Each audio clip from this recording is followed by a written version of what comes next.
काहीच जेथ नाही तो प्रकृतीचा भरता पायी, रंग नाही रूप नाही आणि शरण गेलो.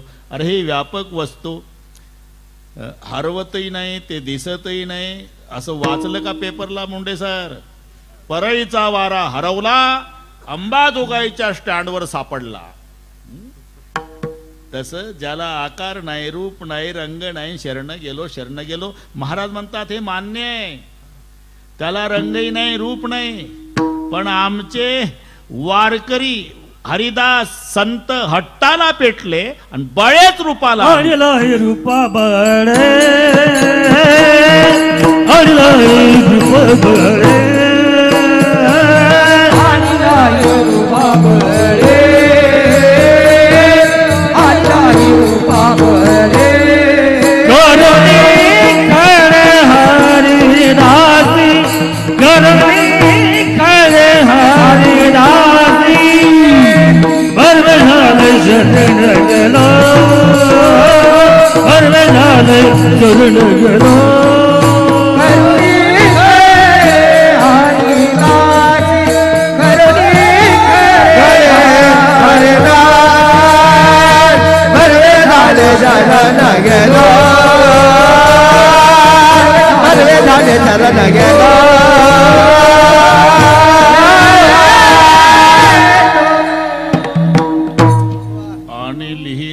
बळे किंवा आणि लाही रूपा बळे, बळेच रूपाला आणलं. कोणी? हरिदासानी आणलं. आणावं लागतं वकील साहेब देवाला, यावं लागतं जीवाला. येत असतात ते संत. यालाच वेगळे शब्द आहे, स्वेच्छा, अनिच्छा, परेच्छा. स्वतःच्या इच्छेनं ही स्वेच्छा, इच्छा नसताना येणं अनिच्छा, आणि दुसऱ्याच्या इच्छेनं परेच्छा. एखाद्या वेळेला अरे तू तर म्हणत होता मेलो तरी दरवाजात जाणार नाही त्याच्या, आणि माझ्या आधी पंक्तीत हजर. येतच नव्हतो. मग गावगाडा आहे, आपल्याही मुलीचं लग्न महिनाभराने आहे, नको गावगाड्यात विरोध म्हणून आलो. इच्छा नसताना आलं, हे अनिच्छा. एखाद्या वेळेला अरे बाता मारत होता, येत नाही जेवायला, येत नाही जेवायला, आणि माझ्या आधी पंक्तीत येतच नव्हतो. मग भाऊनं आणलं, म्हणजे हे परेच्छा. येत नव्हतं पण हाताला धरून आणलं, हे परेच्छा. कधी कधी घरमालकच फिरतो पंक्तीत, नमस्कार, अहो खरंच बॉस तुम्हाला निमंत्रण द्यायचं विसरलो, तरी तुम्ही मनाचा मोठेपणा दाखवून ना आमच्या घरी जेवायला आला. तो म्हणला मला निमंत्रण कशाला पाहिजे का? मला वेगळे समजता का तुम्ही? तुमच्या घरी जेवण असल्यावर मी येणारच. हे स्वेच्छा. यालाच कोणी सुना, कोणी लेकी, कोणी एकी, स्वतंत्र 3 विभाग केले ना गोपिकांचे. बस तो इथे बसतय. कोणी सुना, पूर्ण स्वातंत्र्य, त्याला म्हणतात सासू. अर्ध स्वातंत्र्य, अर्ध पारतंत्र्य, त्याला म्हणतात लेक. पूर्ण पारतंत्र्य, त्याला म्हणतात सुना. मावल्या चांगला ऐका हे. सासू म्हणजे काय समजता तुम्ही? दिवसभरात एकदा तरी सुनेच्या डोळ्यात आणते आसू, तिला म्हणतात सासू. आता इथे परळीच्या सासवांना नम्र प्रार्थना आहे, काय मिळतं ते कुरकुर न करता मुकाट्यानं खाऊन घेत जा, नाही तर वृद्धाश्रम तयार आहे. ते गेला जुना काळ. पूर्ण स्वातंत्र्य.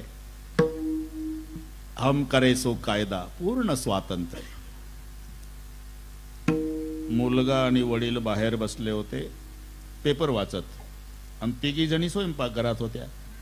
मोठं भांड काचेचं पडलं, फुटलं, आवाज झाला. वडील म्हणाले, 60 वर्षाचे वडील 30 वर्षाच्या मुलाला, बाळासाहेब कोणी भांड फोडलं बरं? 3 आहे घरात, तुमची पत्नी आहे, तुमची बहीण आहे, तुमची आई. बाळासाहेब उठले नाही. 2 मिनिटांनी, अरे बैरा आहे का काय? कोणी भांड फोडलं? एवढा आवाज झाला स्वयंपाक घरात, 3 जणी आहे, तुझी आई, तुझी बहीण, तुझी पत्नी. तरी उठला नाही. अरे तुला ऐकायला येतं का नाही? भांड कोणी फोडलं? तिथंच उभा झाला बाळासाहेब. इथून सांगू का पप्पा? काय भांड कोणी फोडलं? सांग. मम्मीनं. तुला कसं माहित? साधं गणित आहे पप्पा. भांड्याच्या आवाजानंतर आवाज झाला नाही,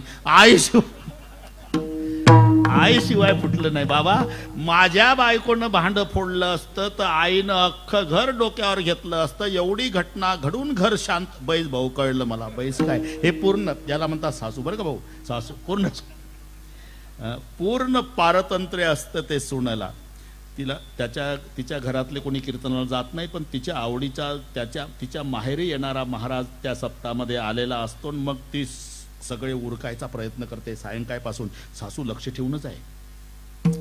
8:45ला सासूचं जेवण, सासऱ्याचं जेवण अंथरून पांघरून सगळे झाल्यानंतर आणि मग हळूच म्हणते, सासूबाई ते आमच्या माहेरी यायचे महाराज, त्यांचं कीर्तन आहे, फुलचंदजी कराड साहेबांनी ठेवलं, जाऊ का? बाई घरात जाऊ का?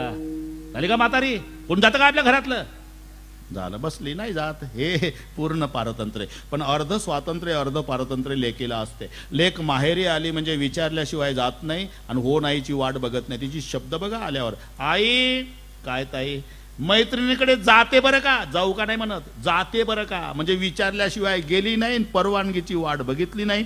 अर्ध स्वातंत्र्य अर्ध पारतंत्र्य. तसं यावं लागतं, येत असतात, आणावं लागतं. यावं लागतं जीवाला, आगा कर्मे जई उरावे, तै ती सुखदुःखी फळावे, तया ते भोगावया यावे देहा एका. यावं लागतं. आम्ही वैकुंठवासी आलो याची कारण असे, येत असतात ते संत आणि आणावं लागतं देवाला. धन्य पुंडलिका बहुबरे केले, निधान आणिले पंढरीसी. वैकुंठचा देव आणिला भूतळा, म्हणून इथे आणिली ही रूपा बळे, बळेच रूपाला आणलं. कोणी? हरिदासाने. काय वापरलं साधन? खळे. एक मजेदार शब्द आहे, खळ. खळ म्हणजे ज्वारीचं बाजरीचं खळ नाही, खळ म्हणजे दुष्टही नाही. उच्चार सारखे असले म्हणजे अर्थ एक नसतो. इथे खळ म्हणजे हट्ट घ्यायचा आहे, हट्ट. ते तुमच्या परिचयाचे शब्द आहे. एखाद्या वेळेला तिला कळतं आता कीर्तनाला जावं, बाळ घरी ठेवलं तर सांभाळायला कोणी नाही, कीर्तनात नेलं तर रडल्याशिवाय राहत नाही, काय व्हायचं होऊ द्या. पण ती बाळाला घेऊन कीर्तनाला येते. बुवाचा पहिली चाल होऊन तुकाराम महाराज काय सांगतात सुरू झालं की त्याचं रडणं सुरू होते. बाळाचं रडणं सुरू झालं की भोवतालच्या आडवे नजरेनं डोळे लाल करून, कशाला आले कोणाच माहिती, चाललेली लेकराला घेऊन, उठणं म्हणा उठणं म्हणाव, ती त्यांचं सांगतो. ती लाजून जाते बिचारी, जाणं तिकडे, तू ऐकत नाही, गप कर त्याला. खूप प्रयत्न केला आबाई, मग काय झालं? ते खळीस आलं, खळीस आलं. आता मला उठून गेल्याशिवाय गत्यंतर नाही. खळीस आलं म्हणजे हट्टाला पेटलं. तसं करुणी खळे हरिदासी. हरिदास हट्टाला पेटले आणि अरूप असणाऱ्याला बळेच रूपाला आणलं. आणले ही रूपा बळे, जमते बरोबर. करुणी खळे हरिदासी. आता आमची दोघांचीच वेळ आहे. 8 मिनिट माझ्या आहे 10 त्यांचे आहे. हिशोब बरोबर, अजिबात काळजी करू नका. राहिले आमचे गायक तर पुढच्या वेळेस पाहून घेऊ. सगळे थोडे थोडे घेतलंच आपण नामदेवराव. तिथे साहेबांच्या पुण्यतिथीला सगळ्याच घेतले. एवढे 10-15 होते तरी बरोबर सगळ्या चालीन. ते सगळे पखवादे 5-7 होते. यांचा मोठेपणा अर्धा तास वाजवला भारतबुवा दुसऱ्याला देतो, ते तिसऱ्याला देतं. हा अंतकरणाचा मोठेपणा आहे ना. तर काही ठिकाणी मोठा मृदंगाचार्य असतो पण ते बारकच उठत नाही.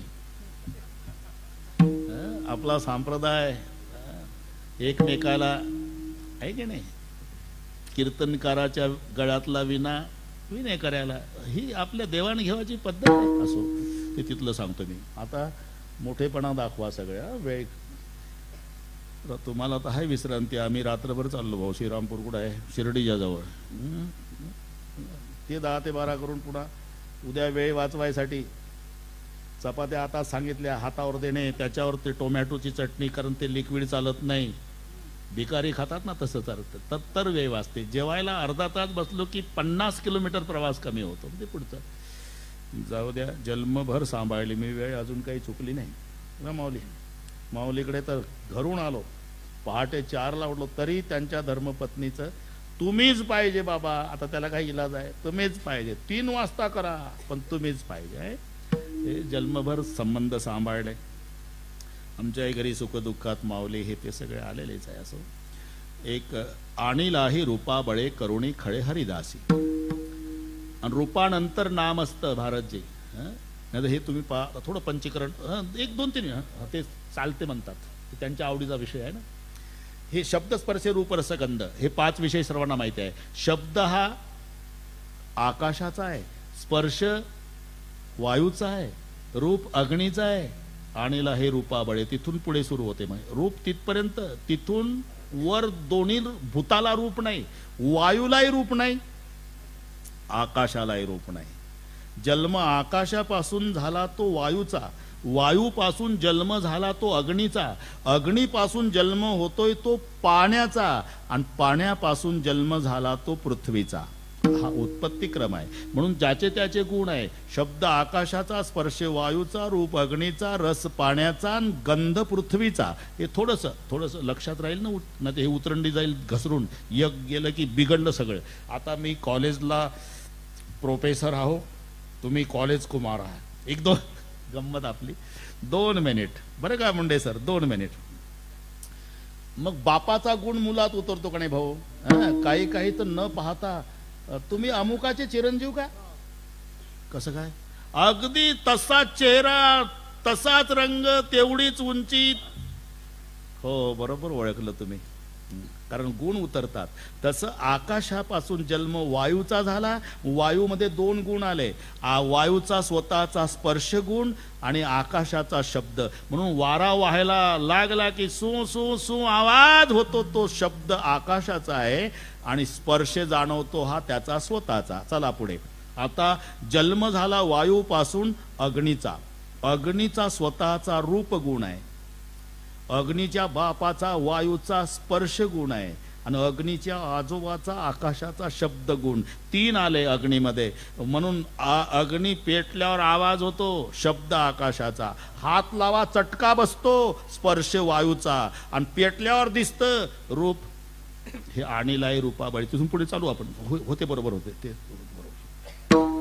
मग अग्नीपासून जन्म पाण्याचा झाला, पाण्याचा स्वतःचा रस गुण आहे, पाण्याचा बाप अग्नी असल्यामुळे त्याच्यात रूप गुण आहे, पाण्याचा आजोबा वायू असल्यामुळे स्पर्श गुण आहे, पाण्याचा पंजोबा आकाश शब्द गुण. असे 4 गुण पाण्यामध्ये आहे. पाणी ओतलं की बुडबुड बुडबुड बुडबुड वाजतं, हा शब्द आकाशाचा. हात लावला थंड जाणवतं, स्पर्श वायूचा. फळांच्या द्वारा आपल्याला रस मिळतो, आणि दुसरं एक काळशार पाणी डोळ्याला दिसतं, हा अग्नीचा रूप आला. आता यापासून धरणी जन्माला आली. मग धरणीचा स्वतःचा गंध आहे. मृगाचा पाऊस पडला की सुगंध सुटतो, मातीचा हा गंध पृथ्वीचा गुण आहे.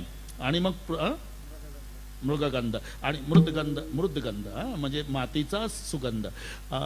मग पृथ्वीचा जन्म झाला कोणापासून? पाण्यापासून. मग रस पाण्याचा गुण उतरला, फळाच्या द्वारा आपल्याला मिळतो. आणि मग पृथ्वीचा आजोबा कोण?